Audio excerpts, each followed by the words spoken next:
कुतर्क से तर्क, तर्क से मौन और मौन से सहज स्वीकारोक्ति की जो यात्रा है, वो जीवन में देव गुरु बृहस्पति के परिवर्तन के साथ में आती हुई यात्रा है।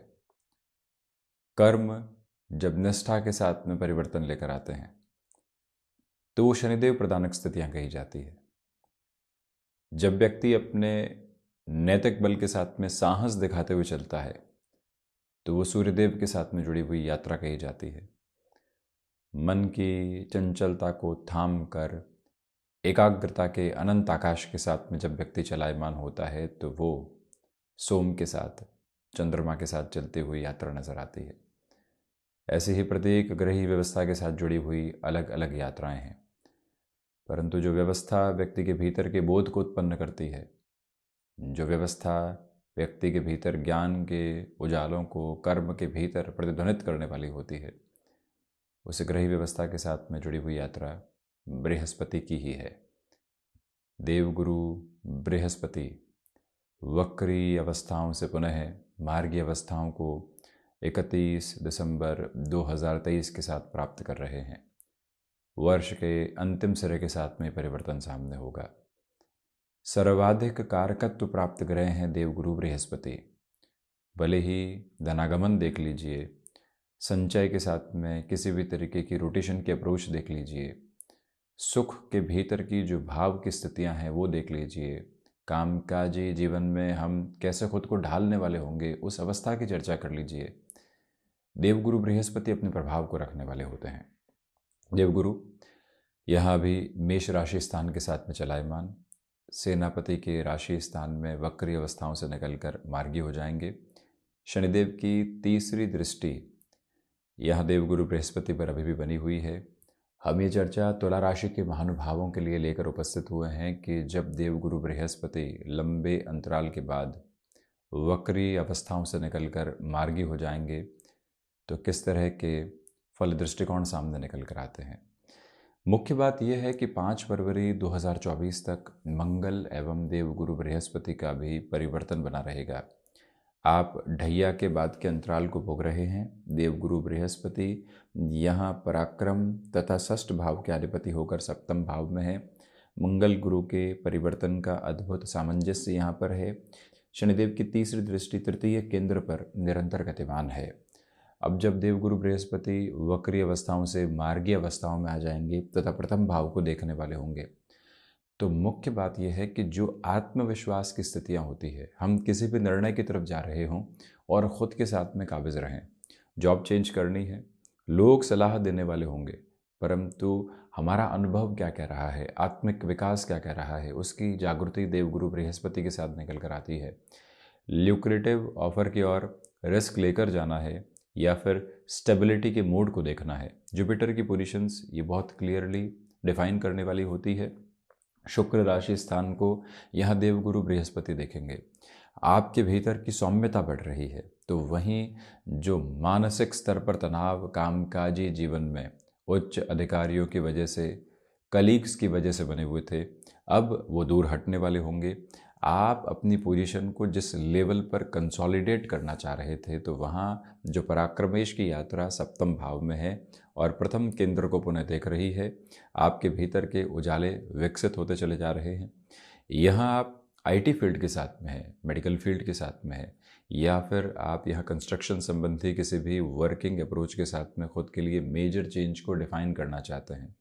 वर्षों से एक ही नौकरी पेशा जीवन में रहे हैं, भीतर से वो कंफर्ट जोन टूट नहीं पा रहा था, भय की दीवारें गिर नहीं पा रही थी जो ये बताए कि हम नए गतिमान स्तर को प्राप्त करने वाले रहें, हम अपनी जो अब आगे की व्यवस्थाएं हैं उसको देखने वाले रहें।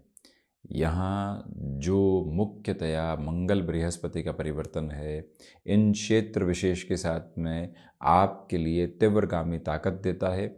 आर्थिक तौर पर बेहतरी निकल कर आने वाली होती है। देवगुरु का मार्गी हो जाना ये दर्शाता है कि आप अपनी यात्रा में अब सहज भाव से चलने वाले होंगे। The man with the approach of constructive frame, वो अवस्थाएं आपके साथ में है। वहीं जो मंगल और गुरु का परिवर्तन यहाँ सामने रहेगा, आपको पुनः किसी भी क्षेत्र विशेष में शिक्षा की ओर जाना है, वहाँ पर भी सहयोग बना हुआ है। जो महानुभाव व्यापारिक जीवन में बड़ी रद्दोबदल की ओर जाना चाहते हैं, किसी व्यक्ति विशेष की वजह से लीकेज है, कहीं किसी जगह से बहुत अधिक घाटा आ रहा है, एक जगह से मुनाफा जो आ भी रहा है वो बराबरी की ओर जा रहा है, ऐसी अवस्थाओं को पुनः बेहतरी के साथ में संचालित करने के लिए जो क्रम यहाँ सामने होने चाहिए वो आपके साथ में बहुत अच्छे से बने रहने वाले होंगे। इसमें इनकार करने वाली गतिविधि दूर दूर तक भी आपके लिए नहीं है। ये व्यवस्थित अवस्था आपके समक्ष बनी रहने वाली होगी। इसमें कहीं पर भी कोई नकारात्मकता भरे सिरे उजागर नहीं। आपके लिए जो महत्वपूर्ण बात है, व्यापारिक जीवन में किसी स्थान विशेष के साथ में अब आपको गतिमान होना है, वहाँ पर भी सपोर्टिव फ्रेम रहेगा। देखिए, शनिदेव अपने मूल त्रिकोण से एक तरह से योग कारक स्थितियाँ बना रखी है। 4th हाउस की जो लॉर्डशिप है ये 5th हाउस में है। जब भी केंद्र के अधिपति इस तरह से त्रिकोण के साथ में होंगे और वो भी 2-12 के संबंध में भले ही हो, परंतु ऐसी अवस्थाओं में बेहतर फलाफल देते हैं। इसी वजह से कोई भूमि संबंधित निर्णय आपको लेना है व्यापारिक जीवन में। लंबे समय से रेंटल अप्रोच में आप चल रहे थे, अब आप अपनी एसेट क्रिएशन की तरफ जाना चाहते हैं। हालांकि आर्थिक भार बढ़ेंगे, परंतु आप व्यवस्थित हैं, आपकी सोच के साथ में कंस्ट्रक्टिव फ्रेम है, वहाँ से पॉजिटिविटी इवॉल्व होती चली जाती है।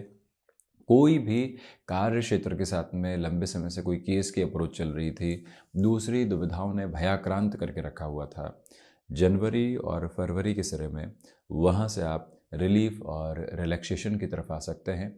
ये स्पष्टता रखिएगा कि यहाँ जो पंचम भाव में शनिदेव है और सप्तम भाव में देवगुरु बृहस्पति है, ये 3-11 के संबंध की अवस्था है। मंगल व्यक्ति को तीव्रता देते हैं। आप किसी रिलेशन के साथ में चले हैं, प्रोफेशनल लाइफ में वो रिलेशन इवॉल्व हुआ है, अब उस संबंध को नाम देना है, घर परिवार को उसकी सूचना देनी है। स्पष्ट तौर पर जब हम सकारात्मक हैं, आत्मविश्वास से भरे हुए हैं, तो ऐसी अवस्थाओं की ओर गतिमान हो सकते हैं। और ऐसी अवस्थाएं गतिमान होते हुए व्यक्ति के लिए बेहतर निर्णय की समृद्धि को समकक्ष रखने वाली होती है। उस एक प्रवृत्ति के साथ में आप रहेंगे। जॉब की पोजीशन के साथ में ये गौर कीजिएगा कि जुपिटर का जो एस्पेक्ट यहाँ 3rd हाउस पर है और अपने मूल त्रिकोण पर है, मंगल पर भी है, जिनके साथ में अभी इनकी व्यवस्थाएं परिवर्तन की ओर रहेंगी। मंगल यहाँ रोग, भाग्य एवं कर्म भाव को देख रहे हैं। इसी वजह से स्पष्ट होता चला जाता है कि आपके लिए इस समय में नौकरी पेशा जीवन में प्रमोशन जैसे कोई भी पोजीशन अटकी हुई थी, शर्तें लागू होने वाली स्थितियों के साथ में वो आपको प्राप्त हो सकती है। व्यापारिक जीवन में लाभ आपके लिए चहुमुखी विकास के साथ में है। ये अंतराल रविवार शनिवार अवकाश से दूर हटकर आपके लिए कर्म के सिद्धांतों के साथ में प्रत्येक दिवस में लागू हो रहा है, क्योंकि शनिदेव और देवगुरु बृहस्पति दोनों की दृष्टि यहाँ अंतिम उपचय पर रहेगी। विशेष बात आप देखिए कि ग्रही व्यवस्था में जो प्रमुख ग्रह हैं वो तीनों ही जो विशेष दृष्टियाँ रखते हैं अपने अंकित स्तर को यहाँ लेकर चल रहे हैं। शनिदेव को सबसे नज़दीक की और साथ ही साथ सबसे दूर की दृष्टि प्राप्त है, महान्याधिपति हैं। मंगल अपनी दृष्टि निक्षेपण में भी तीव्रता रखते हैं, अलग ऊर्जा के संभाव को रखते हैं, कई बार हानि पहुंचाने की ताकत भी रखते हैं। देव गुरु बृहस्पति की दृष्टि में अमृत है और यहाँ शुक्र प्रधान राशि के महानुभाव मटेरियलिस्टिक लग्जरी से अपने इंक्लिनेशन को कम करके जो वर्किंग अप्रोच में पॉजिटिविटी होती है उसको देखने वाले होंगे। जो आध्यात्मिकता एवं भक्ति के भाव पनपते हैं वो भी उजाले देते चले जा रहे हैं। तो ये था तुला राशि के महानुभावों के लिए देवगुरु बृहस्पति के होने वाले परिवर्तन का पूरा ही चर्चा ब्यौरा। हम इसी तरह से आपके समक्ष उपस्थित होने का प्रयत्न करते रहेंगे। धन्यवाद एवं कोटिशः आभार।